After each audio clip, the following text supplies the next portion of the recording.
好，回到节目来关心的是科技焦点啊，全球半导体竞争的非常激烈。现在日本的 Rapidus 呢，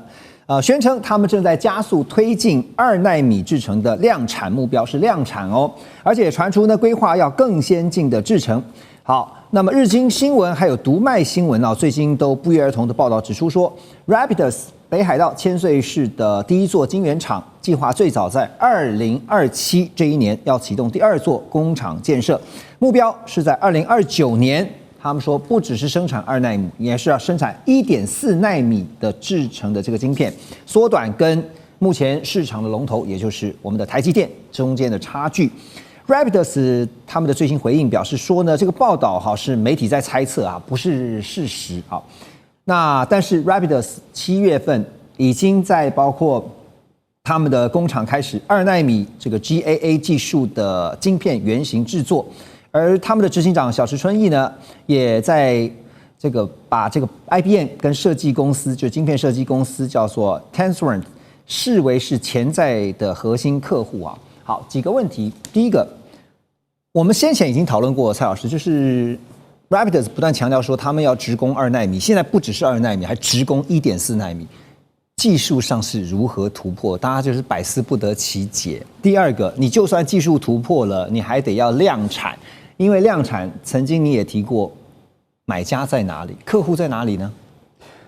第一个1.4奈米这个的话，确实是媒体他讲出来的没有错，但是我们用官网去做一个解释啊。那官网的话，我们就会有看到，我们把 Rapidus 他在11月26日的官网，他自己有去澄清一件事情。他自己澄清嘛，对。他在说我们没有做这一种发表有关于1.4奈米这一种东西。所以，既然是没有的话，就是媒体去猜测。可是媒体它真的会是我们讲叫做空穴来风吗？因为我去查了一下，包括 NHK 它也有报道这个事情，有可能就是他们已经有朝这个方向去走。那朝这个方向去走的话，我们要看一下日本人他们的一种行为模式。他们的行为模式的话会比较低调，他不会讲的那么多。所以就是说，他已经有朝这个方向去走，应该有做到一定的一个程度之后，他才会去说出来。那说出来的话，他既然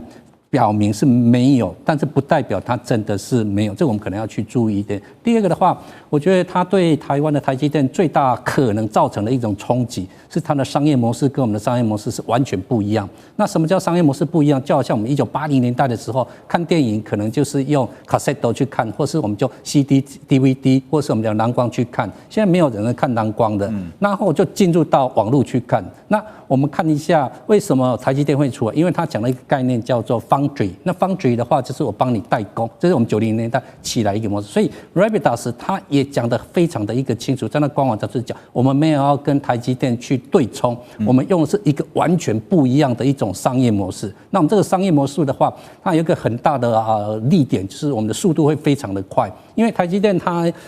是我们讲叫做量产，量产的话，我们都卖给什么大厂啦，什么 Apple 啦，或者是我们 NVIDIA 啦，那就必须要前工程、后工程、什么工程，它时间会很长。那 Rapidus 的话，它速度会都全部包装在一块里面。如果它这种商业模式一成功之后的话，这个等于是我们的台积电会变成是旧的模式，就好像我们以前常听CD、DVD， 现在没有人在听 CD、DVD 的。那它是不是有办法突破1.4奈米的话，真的这个倒是没有听到的一种消息。那就算1.4奈米不论。可是我们讲光看2奈米，我们这也提到过嘛，哈。对，你2奈米，你还要进到你的良率要提高到你能量产，量产之后你还要找到客户啊。找到客户的话，这个会蛮难的一个点，因为在今年的9月7日，日本 NHK 做了一个特别报道，就是直接去追踪Rapidus 的小池董事这个人我们讲的执行长，追踪他2-3年，他也有去报道，就是 Tenstorrent 的一个老板，那这个老板也跟他讲，只要你做得出来，我们愿意跟你买，而且我们要的就是速度比台积电更快的。那良率的话，这个是你们自己要去做出来。但是我们不能够忽略的一个点就是日本的良率的话，你只要去给他时间、给他钱，他可以做得到，因为他现在不考虑成本，他的钱等于是说我没有考虑到有赚没赚钱，反正钱就是政府来的，我只希望把它拉拔起来。那拉拔起来的话，我们看它好像是为什么品质很好，它像 Toyota 的生产系统整个就会进去，所以我还是就是觉得他们的新的商业模式跟我们的旧的商业模式是完全不一样。假如这个成功之后，那我们台积电的整个商业模式就会整个垮掉，我觉得这是我们的最大的一个弱点。OK， 所以其实刚刚我们在聊的时候，我就想到说，日前我们曾经也讨论过这个有关于机密窃取的案子哈，现在当然还在诉讼，而且这次也特别看到丰基威力科创的那个社长还特别到台湾来，拜会台积电的总裁魏哲嘉嘛，这特别是表达说这个中间可能有些误会哈，不过现在已经进到这个法律诉讼的这个阶段。好，那说到晶片的突破，这个技术上面的一些发展呢，中国大陆的半导体产业协会副理事长叫魏少军，他抛出了一个震撼弹啊，因为他宣称呢，有一款采用14奈米制程，而且搭配18奈米 DRAM 记忆体的人工智慧晶片，说这个效能呢可以媲美辉达所生产的所设计的这个4奈米 GPU。那魏少军表示说呢，这个晶片啊可以把14奈米晶片跟18奈米的 DRAM 堆叠键合在一起，然后采用3D 混合键合技术，实现同对同的超高密度连接，显著的提高效率，并且降低运算的延迟。那这种架构呢，将使得逻辑运算晶片会紧贴内存记忆体，然后执行，可以更加的动态改善 AI 工作。因为 AI 工作它的算力要非常的大，它的负载也非常的大，好，所以针对这样的一个事情，好。我们也看到先前美国对于半导体的这个围堵啊，还有包括对大陆晶片技术的封锁，辉达当然一直很想要卖到这个就是大陆啊，就是它的 H200哈，现在一直想办法看能不能解禁。当然，因为美国的这个强力制裁的关系，所以使得辉达现在的市占率我们也看了一下，超过90%，以前是超过90%，现在呢全部归零。华为变成了主要的受益者。那现在魏少军喊出了说，他们现在的这样的一个4奈米的 GPU 啊，就是媲美可以像是辉达这个4奈米的 GPU 哈，在这个时候喊出这样的一句话的原因是什么？怎么解读呢？大使？对，其实这个我的了解啦，就是 AI 的部分啊。当然，芯片是它的很多重要这个 AI 的这个整个的科技的一个重要的部分，它是代表的是算力啊。算力之外还有什么？还有就是你的大模型的应用层面。对，那之前你还有电力。最近黄仁勋在美国接受采访，他讲得蛮清楚的哈，他有5个层面了哈。那现在讲的就是芯片这一部分。芯片的话，事实上。中国大陆尤其是华为的芯片啊，它一直升腾910，它跟过去那个就是说啊，这个所谓的这个NVIDIA 的对中国大陆的特供晶片啊，已经等量齐观了。所以那个时候，很多中国大陆的厂商就开始用中国大陆这个，尤其是华为自己的这个晶片，910C 啊。那来取代这个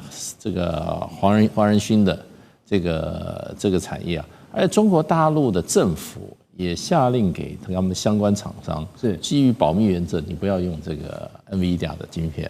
所以黄仁勋他前2天在美国的演讲，他说我们这个芯片啊，真的是举世无双啊。他说不但美国政府 ban 不准他卖到中国大陆。